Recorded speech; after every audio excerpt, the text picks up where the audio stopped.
विधानसभा निवडणुकीत मुंबईतील ज्या मतदारसंघाकडे सर्वांचं लक्ष लागून होतं त्या माहीममधील ठाकरेंचे आमदार महेश सावंत यांची आमदारकी धोक्यात येण्याची शक्यता निर्माण झाली आहे। माहीम विधानसभा मतदारसंघात झालेल्या तिरंगी लढतीत ठाकरेंचे निष्ठावंत सैनिक असलेल्या महेश सावंत यांनी विद्यमान आमदार सदा सरवणकर आणि मनसे अध्यक्ष राज ठाकरेंचे पुत्र अमित ठाकरे यांचा पराभव केला होता।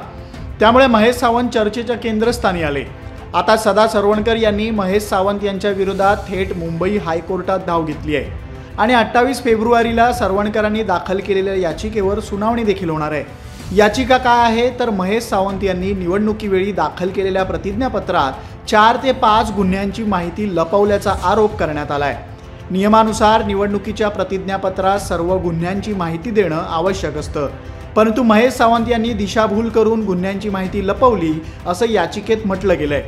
त्यामुळे या याचिकेवर कोर्टात काय सुनावणी होते हे पाहणं आता महत्त्वाचं असणार आहे।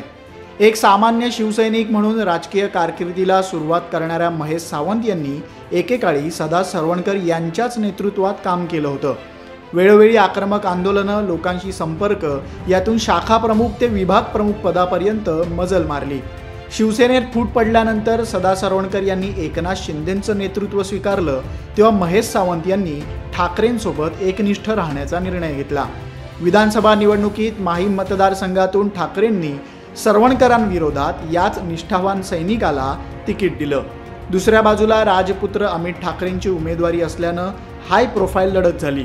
अखेर निकालाच्या दिवशी महेश सावंत जायंट किलर ठरले आणि त्यांनी सदा सरवणकर यांचा 1200 मतांनी पराभव केला, तर अमित ठाकरेंना 3ऱ्या क्रमांकावर टाकलं होतं। माहीमचा गड राखण्यात ठाकरेंच्या शिवसेनेला यश आलं आणि त्याची जोरदार चर्चाही झाली। स्वतः उद्धव ठाकरेंनी महेश सावंतांचं कौतुक केलं होतं। आता त्याच महेश सावंत यांच्या आमदारकीला सरवणकरांनी थेट कोर्टात आव्हान दिल्यानं चर्चेचा मुद्दा बनलाय। कोर्टानं ठाकरेंच्या विरोधात निकाल दिल्यास हा खूप मोठा धक्का मानला जाईल। त्यामुळे कोर्टाच्या भूमिकेकडे आता सर्वांचं लक्ष असणार आहे।